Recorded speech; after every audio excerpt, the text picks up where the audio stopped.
Moi qui suis pacifiste, je voudrais que le Québec devienne un pays et que cela lui arrive sans violence. Mais maintenant que nous n'avons plus de parti indépendantiste qui nous représente à Québec, maintenant que nous assistons à la déconstruction planifiée du Québec et de son identité, à la mise à mort ou à la vente aux étrangers de nos institutions les plus essentielles, maintenant que même le parti qui devait nous emmener à la terre promise veut faire de notre territoire un district bilingue, que faire?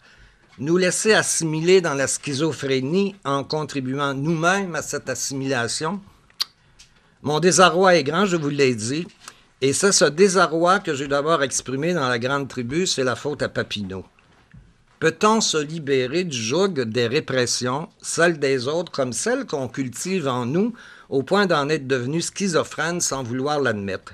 Et que refuse-t-on de soi quand on ne veut pas guérir de sa schizophrénie? La liberté, bien sûr, ce pourquoi se battent férocement les personnages démunis de la grande tribu, c'est la faute à Papineau. Mais sans doute ai-je écrit mon roman grotesque trop tard.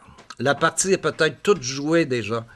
Si cela devait être le cas, j'ai conscience que j'aurais passé ma vie à écrire pour rien, que j'aime tous les pays qu'il y a dans mon pays, que j'aime la langue française québécoise sur laquelle je n'ai pas cessé de travailler pour qu'elle dise même l'au-delà de ce que nous sommes. Si je me suis trompé, j'aimerais mieux que mon œuvre disparaisse à jamais et dès maintenant. Je l'ai écrite parce que, en définitive, je voulais chanter la vie québécoise possible, et la vie ne signifie plus rien si ce n'est pas la liberté qui la fonde, la souveraineté et l'indépendance. Après les 2 mois de réflexion que je m'accorde, s'il fallait que j'en vienne définitivement à la conclusion que je me suis véritablement trompé, qu'il nous est impossible de sortir de notre schizophrénie, je ferai ce que symboliquement je vais faire aujourd'hui.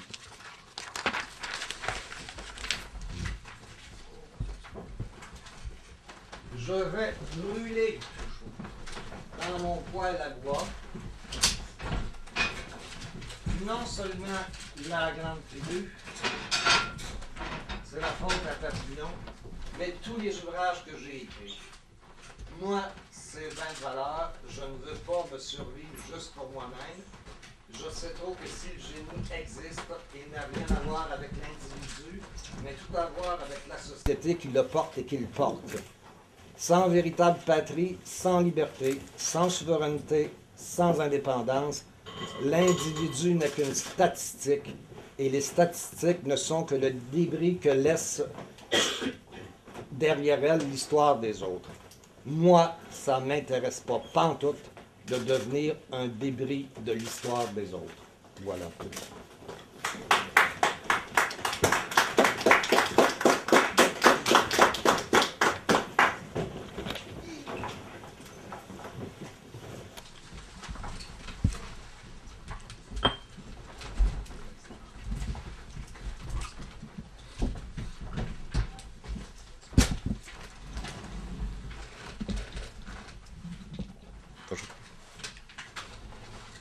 Voilà, si vous avez des questions à poser, c'est le temps, parce qu'après ça, 2 mois, plus rien.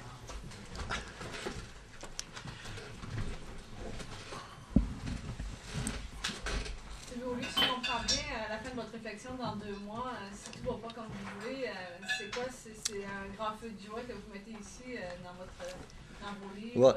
Ouais. Façon de dire, c'est-à-dire que je me donne 2 mois pour y penser, d'une part, et je me donne 2 mois en espérant que les Québécois vont se réveiller, les Québécois francophones vont se réveiller pour se rendre compte qu'on est l'objet d'une manière de conspiration qui, tranquillement, nous amène à notre langue, de notre langue à parler une autre, qui est celle de la majorité, pour que, mine de rien, on devienne anglophone sans s'en rendre compte. Mais qu'est-ce que vous voulez, qu'est-ce que vous pensez qui peut être fait dans 2 mois qui vous fasse complètement changer d'idée, qui vous fasse revenir en fait à l'écriture et... Ben d'abord que les Québécois eux-mêmes se prononcent. Là, tout ce qu'on entend dans les journaux, dans les médias, c'est des supposés spécialistes qui viennent nous parler si on devrait être bilingue ou pas. Moi, je voudrais entendre le peuple québécois dire, ben, si dans 2 mois, par exemple, le peuple québécois, dans sa majorité, dit on veut être bilingue, ben ça sera ça. Puis ça voudra juste dire qu'on s'en va vers notre fin, qu'on est parti rapidement pour. Puis moi, ça m'intéresse pas. Ça fait que, comme je viens de le dire, ça m'intéresse pas au point que tous les livres que j'ai écrits, je suis prêt à mettre le feu dedans parce que je veux même pas qu'après, qu'on sera disparu, il reste ça pour que dans l'histoire des autres, on dise, ben, il y a eu cet écrivain-là, à un moment donné, qui est arrivé, qui était peut-être pas mal, blablabla, blablabla. En fait, ce que vous voulez, c'est que les gens se lèvent et crient haut et fort qu'ils ne veulent rien savoir du bilinguisme. Oui, parce que là, le problème, vous voyez... Voyez maintenant, là, il y a plus, la loi 101 a été votée pour établir l'unilinguisme français comme langue officielle au Québec. Aujourd'hui, il n'y a plus un chef de parti qui ose même le dire. Bon, d'un côté, Mme Marois a dit, ben, on va renforcer la loi 101. Comment voulez-vous la renforcer quand celle qui existe déjà, on n'a même pas personne pour la faire appliquer? C'est comme si le gouvernement votait des lois, mais ne mettait pas de policiers sur la route. C'est un peu ça, la loi 101. Assez filoche. Il n'y a plus personne qui la respecte. On ne vérifie même pas si les entreprises qui sont censées se franciser depuis 30 ans l'ont fait. Il n'y a personne qui s'occupe de ça. C'est une loi inopérante. Tu sais, Léger qui fait tant de sondages insignifiants, il aurait pu en faire un pour demander aux gens que promeut la loi 101. Quel est le premier article de la loi 101? Je suis convaincu qu'il y a 90% des Québécois qui ne le savent même plus.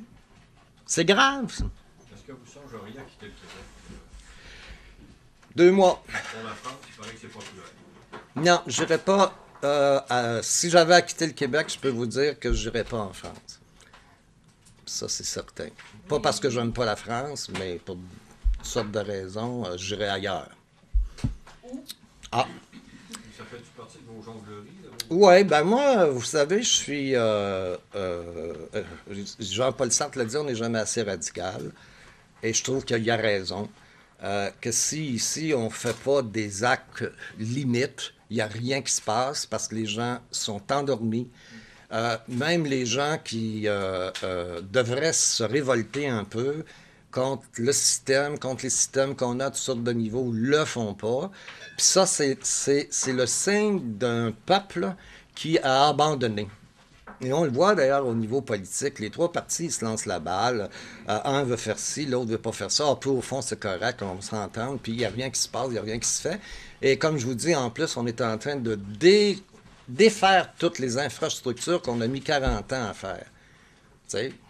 Bon, tu sais, hop, la bourse de Montréal, elle s'en va à Toronto. L'autre affaire s'en va aux États-Unis. Fait que de plus... Puis les journaux appartiennent, pour la plupart, les grands journaux, à des intérêts étrangers, anglophones, qui nous lapident à longueur de journée. Dilapident, diraient les gens d'Hérouville, qui nous dilapident à longueur de journée. Des éditoriaux où on nous parle de multilinguisme, qu'il faut tous être bilingues et tout ça. Et les Québécois francophones, c'est rendu qu'on essaie de les rendre coupables, d'exiger même maintenant d'avoir droit au service en français.